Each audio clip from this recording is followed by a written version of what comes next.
Good evening. It's good to see you tonight. Thanks for being here. We'll be in 1 Kings chapter 2 for a little while. 1 Kings chapter 2.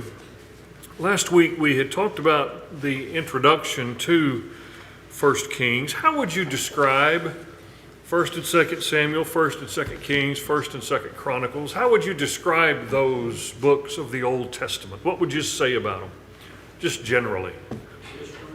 History, okay. They are books that describe for us the history of people. And we get the good, we get the bad, we get the things they did well, the things they did not do well. We get it all. And God is giving us a picture of how we came to whom? The Christ. That's really what it's all about.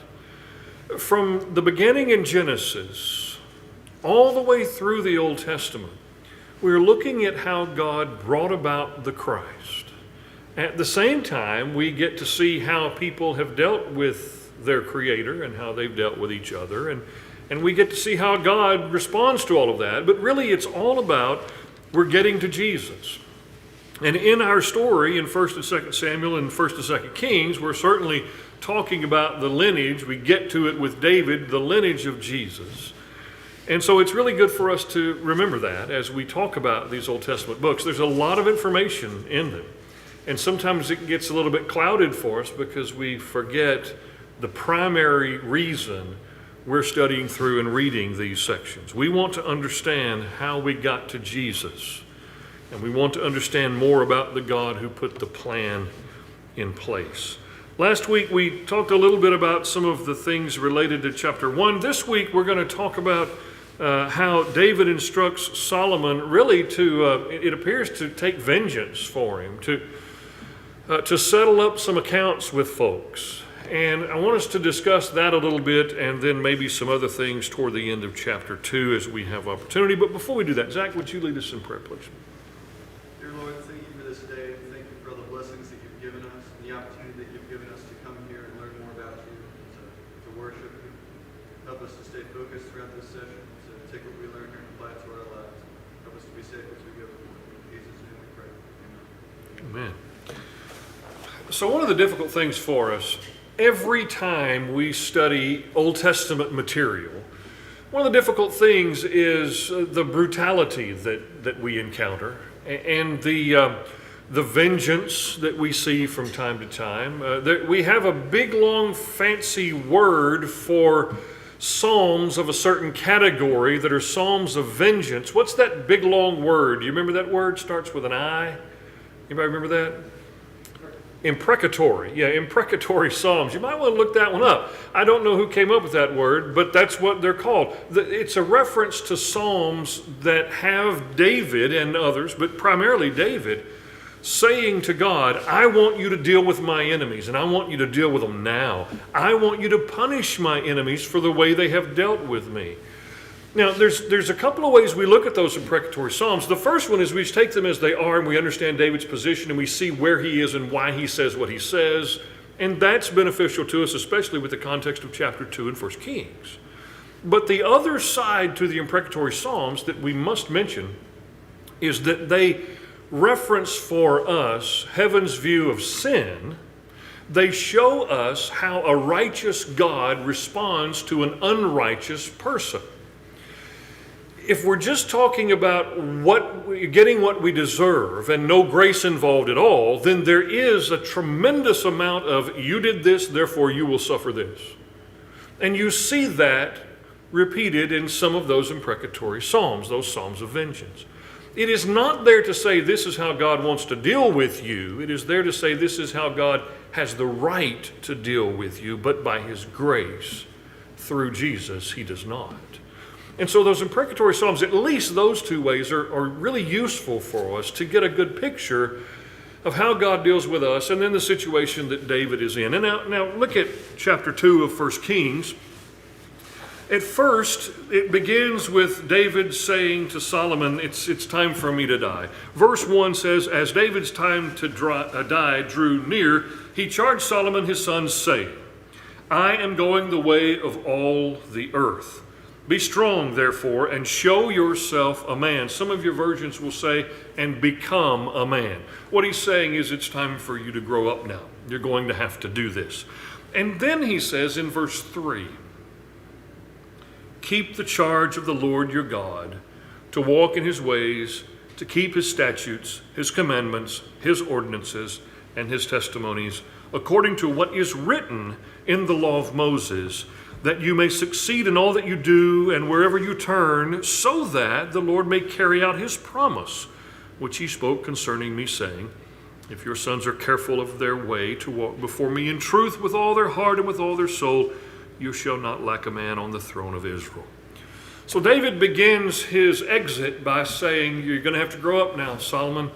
And the number one thing to do in the growing up process, you want to be mature, you want to grow up, here's what you do. You keep the charge of the Lord. That's what maturity is. That's what growing up is all about. Sometimes we characterize it in a wide variety of ways. It really is simply about being the best we can be in God's eyes according to his will. But he gives him specifics. He talks about to walk in his ways, statutes, commandments, and ordinances. Does that remind you of a psalm? Is any particular psalm? Whenever you see those various words put together, does it bring to mind any particular psalm? What is the longest psalm? 119. Okay. And over and over again, we talk about what? God's testimonies, God's commandments, God's ordinances, God's laws, God's ways. Over and over again, it is incredibly repetitive to make the point that we love the law of the Lord and it is the thing that sustains us. And so David, the psalmist, here uses those various terms, not all of them that he uses in 119, but he uses various terms to say to Solomon, you've got to keep the law of the Lord. And then he says, which are written in the law of Moses. He could have just said, you need to keep the law of Moses, right? But he didn't just say that. He went over the process of what life in view of those laws really is. And it is walking in his ways and keeping his statutes and his commandments and his ordinances. It is tying ourselves to them. And so David says to Solomon, you're going to have to do this. And if you do this, then you can succeed in all that you do and wherever you turn. Your life will be a success. It doesn't mean everything will be perfect and you won't ever have any problems. That would be foolish to assume. That's not what he's saying. He's saying you will reach your objective. Life will be what it is supposed to be for you if you do that. Now, do you think that what David told Solomon is true for us today up to this point? Would you say it's true for us? Yes, sir. Paul uses the grow up term, if I can throw that out. In Ephesians 4:15 and verse 11, it started with the arrangement of the local congregation of the church, if you will. He gave some to these. Mm-hmm.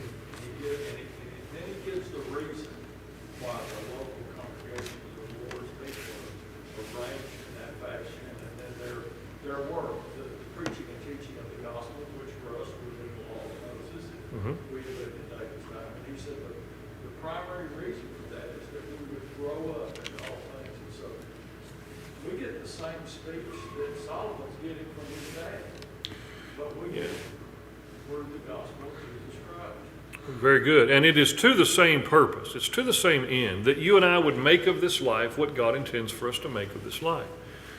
If we hold on to his commandments, then our life's objective will be met. It doesn't mean life is perfect. It doesn't mean we don't have problems. It doesn't mean we don't fail. It doesn't mean any of that. It simply means that our life will be what God wants it to be. And he will do with it then what he wills to do with it. And so the way David begins is the way we begin. It is us. We have to say, okay, I'm going to grow up and I'm going to be this. Now, I know I'm going to fail. I know I'm going to mess it up, but I'm going to keep going. And I'm going to do this to the best of my ability. But then he adds something that does and doesn't apply to us. Then he says, if you look back in verse 4, you shall not lack a man on the throne of Israel. If you do this, God said you'll not lack a man on the throne of Israel. Well, you and I do not have a part of our lineage that is an expectant king to rule forever and ever, literally. But then again, we do have an eternal aspect to our pursuit of God's commands here as well. And so what we need to think about is, let's just take what David said to Solomon, incorporate that into our lives, and go with it, and do the very best we can with it, and be committed to it. Then it begins a section in verse 5 where we talk about Joab and Shemiah. How do y'all pronounce his name, by the way? I've been wrestling with that for several weeks now. Do you care?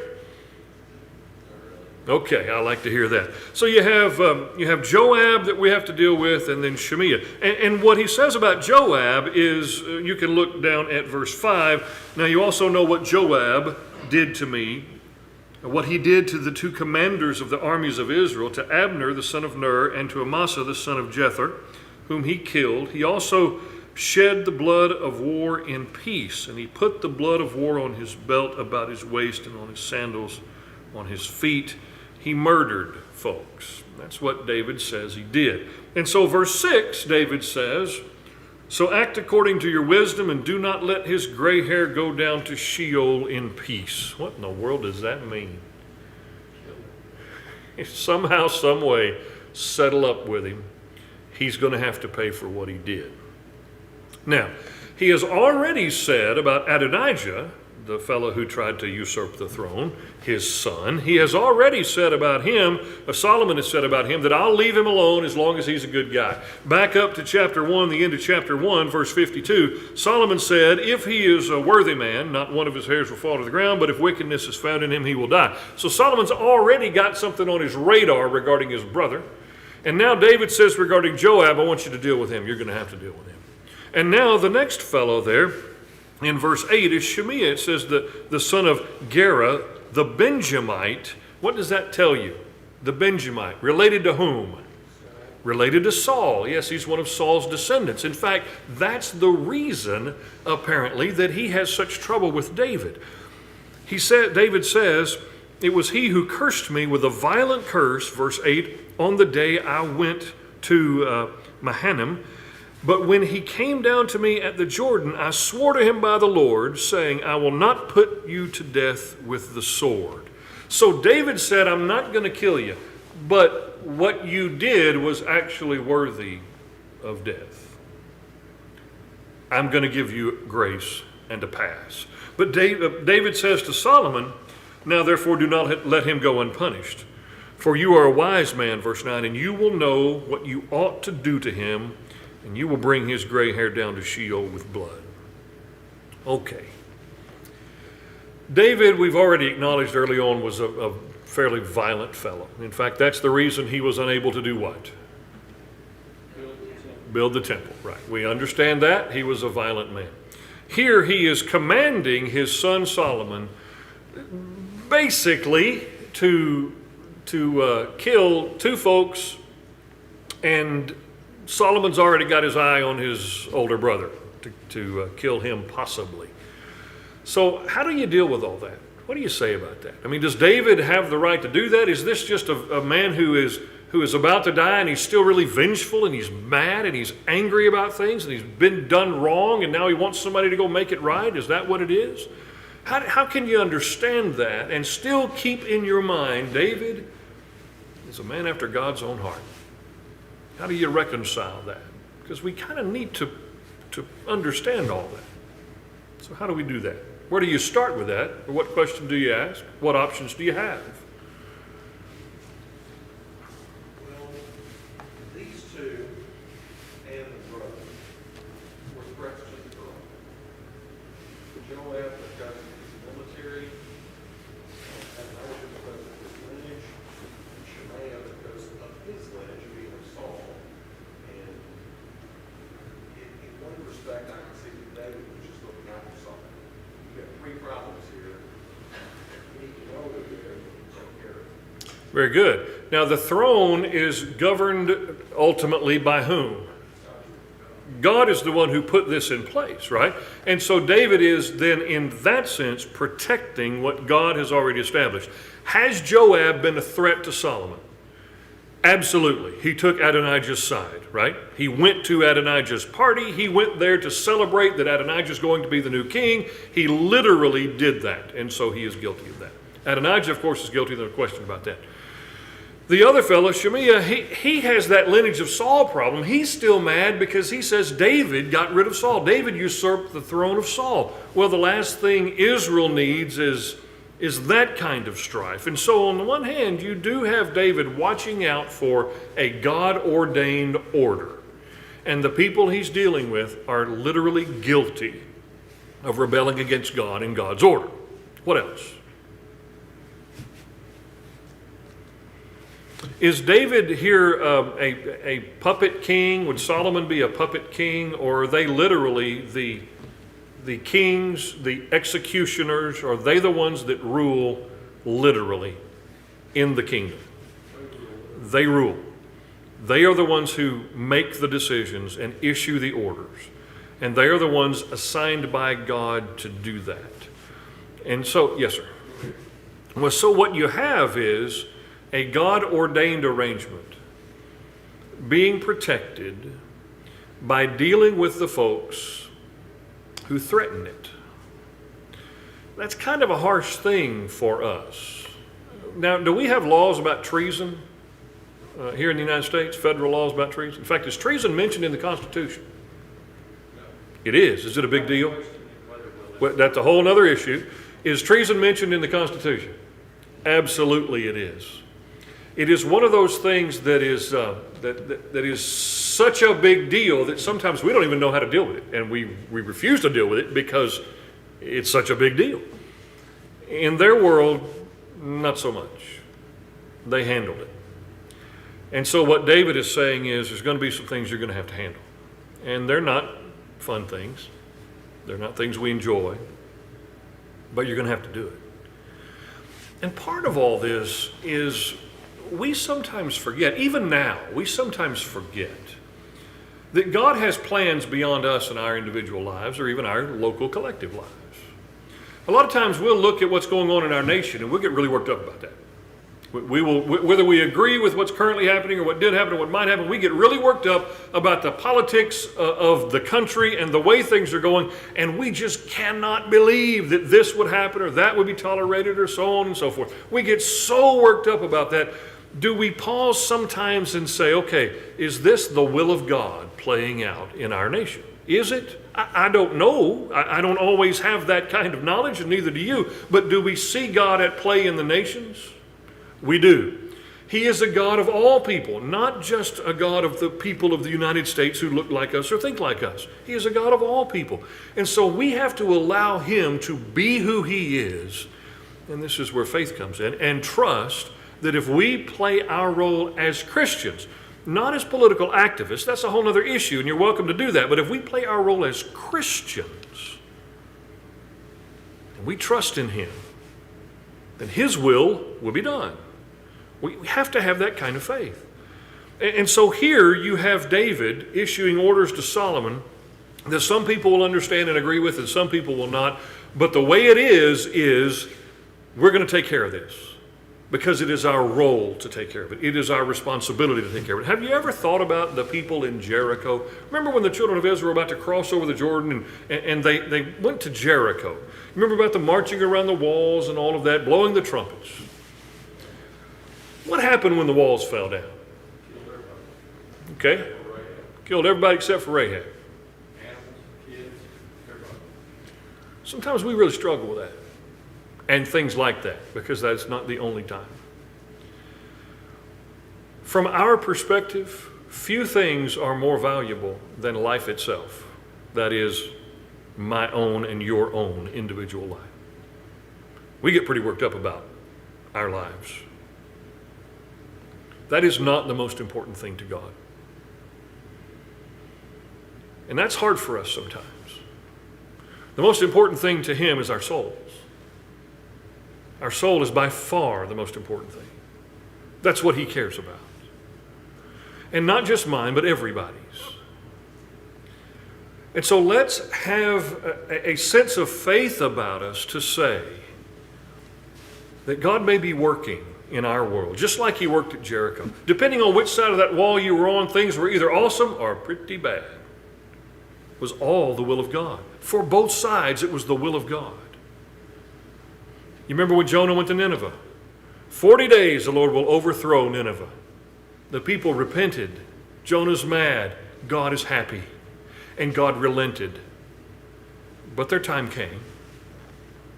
It eventually happened. God is doing more than one thing. And I never know at any one moment all that he is doing. Not even close. But he is involved in our world. And we have to get ourselves to a point to where we can trust that what he either does or allows to happen or tolerates or whatever, that will work out for his cause, and my role is to be a faithful Christian in that process. That's my job. My primary job is not to change the political landscape. Again, if you want to be involved in that, that's great, that's fine, that's no problem, but that's not the primary thing. The primary thing for you and me is to be Christians. God is able to handle all of that other stuff the way he sees fit. And we have to trust by faith that he'll do it. And if that means this country changes and becomes completely unrecognizable in the next few years, so be that if it's his will. I'm not saying it is, and I'm not saying it should be. All I'm saying is we have to be able to trust in our Creator who rules the kingdoms of men. We've got to be able to do that. And this little episode kind of helps me put that into place. Because what's going to happen when you go down to verse 19 is Adonijah is going to be executed. He makes a request of Bathsheba that he should not make regarding Abishag. You remember Abishag back over in chapter 1. He makes a request about Abishag. Because of that, Solomon says, no, you're going to have to die now. Solomon said at the end of chapter 1, if he's innocent, no harm will come to him. He will be fine. He wasn't innocent, and Solomon had him killed. It says in verse 25, so King Solomon, that's chapter 2, verse 25, so King Solomon sent Benaiah, the son of Jehoiada, and he fell upon him so that he died. That's what happened to him. Harsh? Okay. But that was the result. That was the sentence. Beginning in verse 28. Now the news came to Joab, for Joab had followed Adonijah. So now Joab hears, it has begun. Same result. He goes in and into the tent and took hold of the horns of the altar, and King Solomon heard about it. So he sent Benaiah, the son of Jehoiada, saying, go fall on him. Verse 30, Benaiah goes to the tent and says, come out. What does Joab say? Not going to do it. I'm not going to do it. You're going to have to come in here and kill me. Verse 34, then Benaiah the son of Jehoiada went in and fell upon him and put him to death, and he was buried in his own house in the wilderness. That's what happened. I can look at that and question it. I can look at that and say, yeah, but what about this? And did you have to do that? And what if we'd have done this? I can do all of that, or I can trust in the Creator of the world who spoke it all into existence, that he can sort that out and handle that. And that David and Solomon, as kings of Israel, were doing the will of God, so far as we can tell. But it doesn't end there. You have the Shemiah episode now, beginning in verse 36. What had happened with him is he had cursed David and made comments about David usurping Saul's throne, and had been violent about it. And David allowed him to live. In fact, David's servants at the moment wanted to do what? They wanted to kill him right then. And David said, just leave him alone. So verse 36, it says, now the king sent and called for Shemiah and said to him, build for yourself a house in Jerusalem and live there, and do not go out from there to any place. For on the day that you go out and cross over the brook Kidron, you will know for certain that you shall surely die. Your blood shall be on your own head. Then Shemiah said to the king, the word is good. As my lord the king has said, your servant will do. So he lived in Jerusalem many days. Every time I read through that, I am reminded of what took place in Genesis chapter 3 for some reason in verse 37. On the day that you go out and cross over the brook Kidron, you will know for certain that you shall surely die. Your blood shall be on your own head. It reminds me of the Lord's statement to Adam and Eve, which was, what am I thinking about in Genesis 2 and 3? Don't eat of the tree of the knowledge of good and evil. You eat of that tree, you'll die. That's what will happen. Well, he had the same problem Adam and Eve had. In fact, the same problem that you and I have.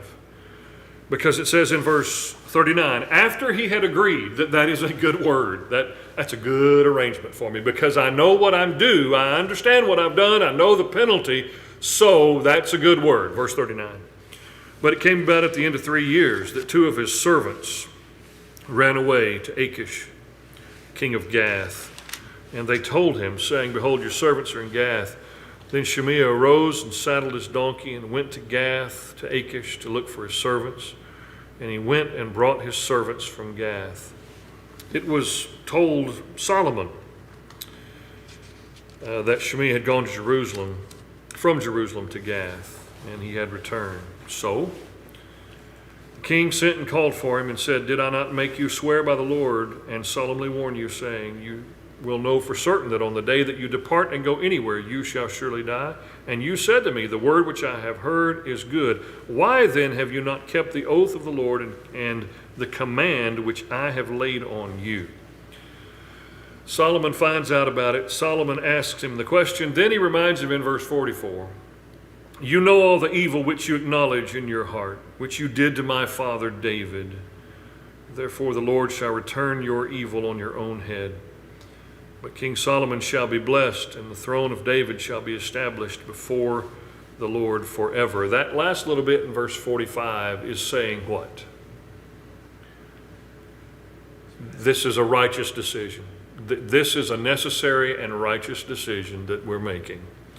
So the king commanded Benaiah, the son of Jehoiada, and he went out and fell on him so that he died. Thus the kingdom was established in the hands of Solomon. It seems like a reasonable thing for a fellow to do if his slaves run away after several years to, just go take care of that business. It's not a big deal, just need to go handle that, I'll be back. He did come back.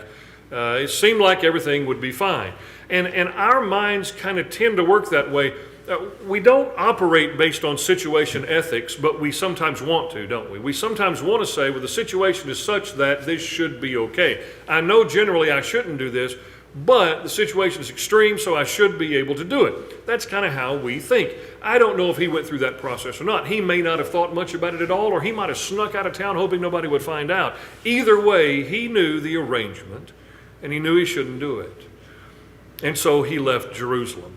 And when he left Jerusalem, then he was due the penalty that had been pushed aside by grace. That is the important thing for us. The penalty he was already due had been set aside because of the grace of Solomon. Solomon said, I'm not going to penalize you if you abide by this rule. Just like David had done. David had said, I'm not going to penalize you. I'm going to give you a pass. Solomon said, I'll honor the pass, but here's the condition. He did not maintain the condition, and therefore Solomon acted. Now, does that teach us anything about Christianity today? Is there any lesson for us regarding what you and I do today? This is some 3,000 years ago. Is that about right? Roughly? Any application for us today? Yes, sir. Time does not eliminate sin. Okay, time does not remove sin. It has no part to play in it at all. That's a big one for us because, it's easy for me to conveniently forget about things that I want to forget about. But time does not remove that problem. Okay, what else? Salvation is condition. Always has been, always will. Is it reasonable to say God is a God of conditions? Is that saying too much? In the Garden of Eden, were there conditions? Yeah. I mean, they had to tend the garden and do some things, but the main condition, the thing that is stated as a condition is, Don't eat of the tree of the knowledge of good and evil. You can stay here and things will be great. Don't do that. And then all along, we see God establishing conditions for his people. It is the same in the New Testament. There are conditions to be met in order to enjoy the blessings of God. But it is really good for us to see the grace that was offered Shemiah and the grace that is offered us. He was legitimately due the penalty, and he knew it. He understood it. And so am I, and I know it, and I understand it. And so meeting the conditions becomes really important to us because I'm already convicted.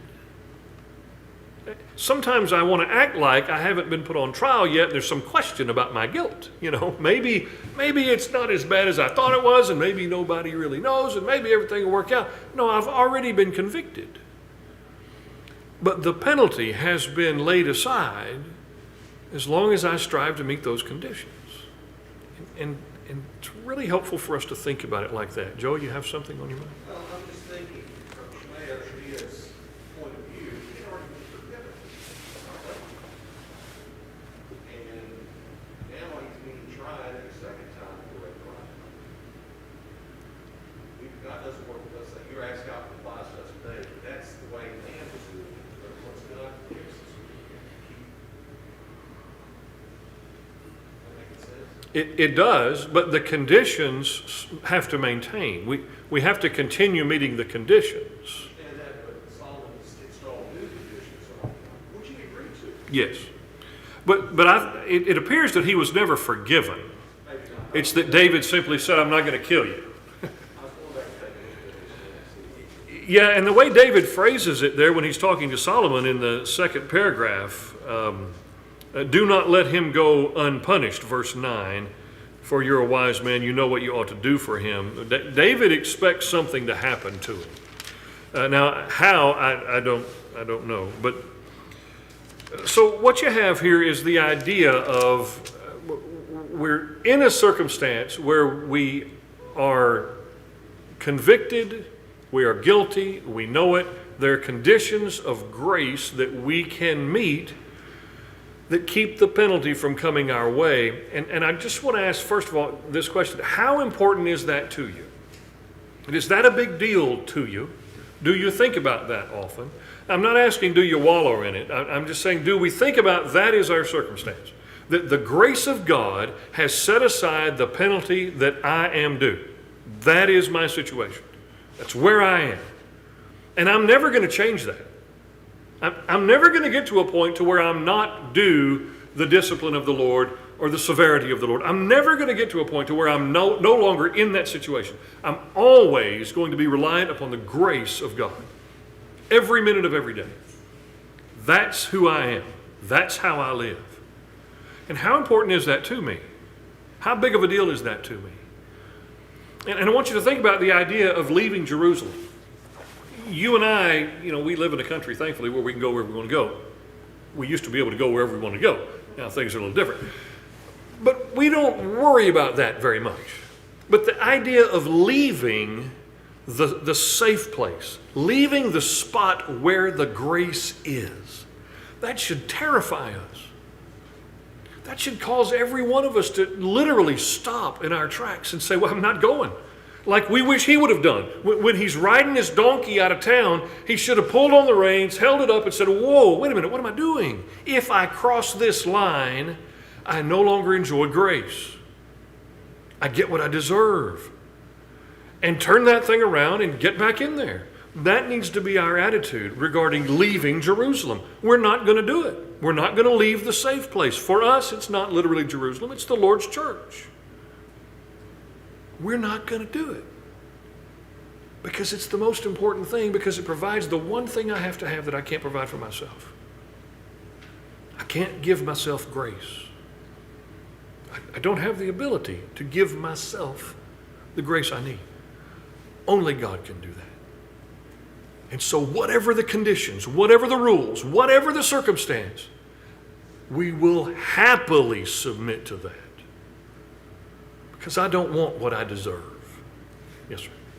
There are about 3 episodes in David's life that I think gives us a little bit of clarity in regards to what you're seeing now as he instructs Solomon, and Solomon carries out these, in our minds, perhaps dirty deeds. Twice, while Saul is the Lord's anointed, David has the opportunity to kill a man that is trying to kill him. And David refuses to do so because he is the Lord's anointed. And he understands that Saul was selected by God Almighty to be king of the nation. And he refuses to commit a crime against the state in that regard. Then when Saul is killed, and the bearer comes back and gives David the news, so well, I helped him out, I killed him. What does David do? Mhm. You shouldn't have killed the Lord's anointed. David He has him killed. kills him and has him killed. Mhm. And so we see a long history with David of his respect for what God has chosen to serve over God's people.